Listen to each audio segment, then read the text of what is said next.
Well, I was very impressed, I think, like everybody, by the wide range of your presentation, from a very micro view on the milkshake to an historical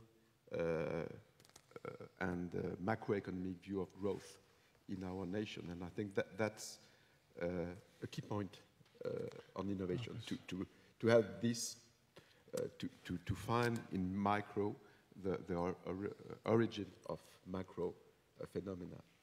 And so my question as a teacher in this institution will be, if you have advice for my students who are here, or for me as a teacher, for people who are not CIO, who are not high executive, but who will be on the field next year on the middle management, and what could you give them as an advice for their practice? I understood that they don't have to be very well grown up in a high finance, but I already know that, but perhaps you can add on that.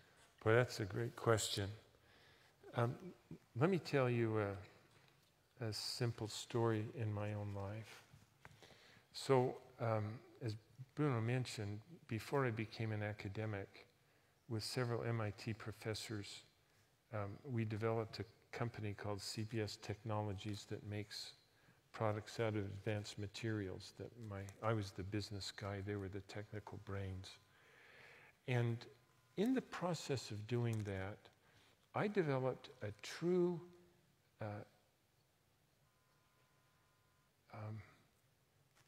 admiration, or almost reverence, for theory.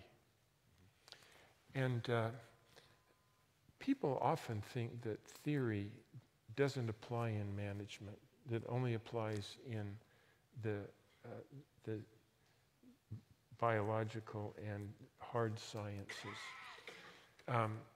But theories didn't exist in the sciences 400 years ago.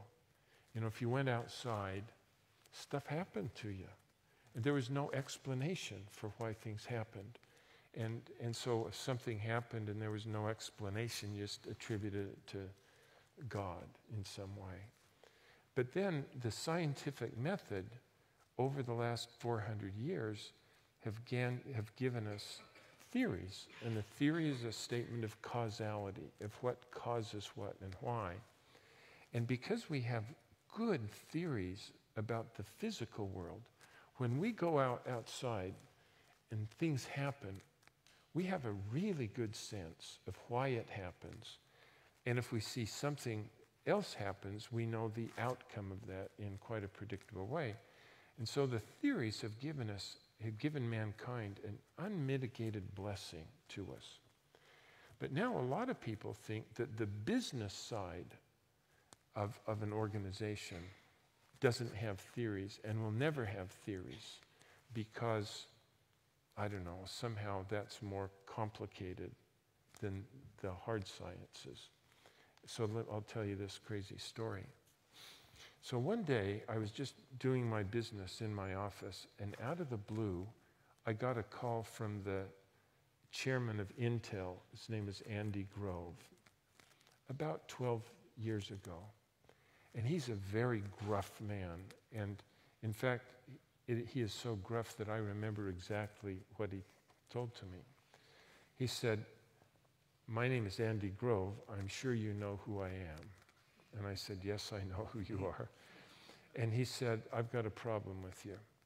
One of my engineers read an article that you wrote where you predict that Intel is going to get killed. And I don't think you're right." And I said, "Excuse me, I've never written anything about Intel. I know very little about Intel." And Grove said, "My engineer said you're predicting that Intel is going to get killed. So, whatever. I'm having a meeting in 2 weeks with my direct reports. I would like you to come. I'll give you 30 minutes to explain why you think Intel is going to get killed." So for me, it was a chance of a lifetime, you know. So I show up there, and when I walked in his gruff voice, he said, look, stuff's happened. We don't have any time for you. But look, I'll give you 10 minutes.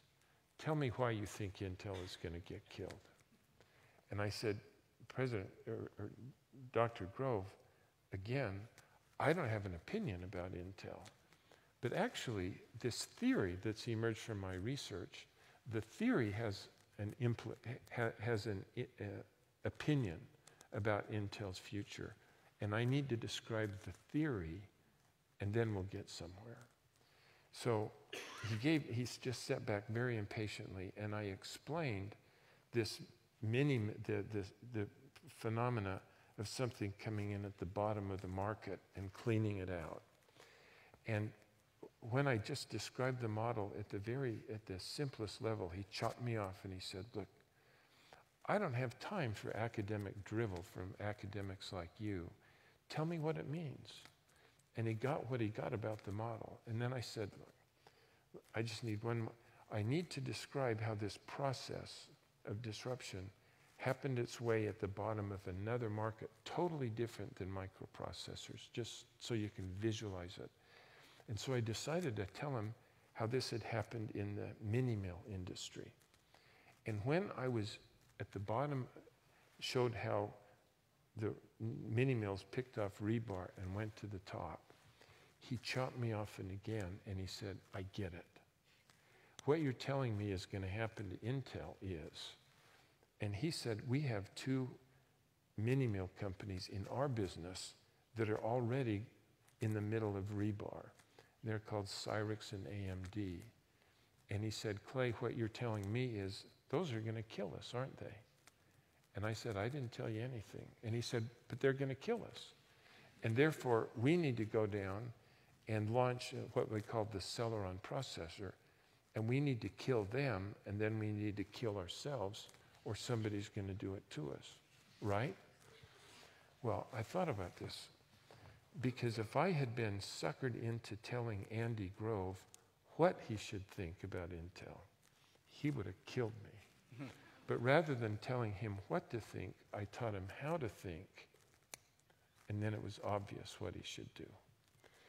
There's a long way of saying, if I were in the middle of an organization and I had one of these questions, I actually wouldn't try to beat them with data and the logic case, but rather I describe the theory to teach them how to think rather than what to think.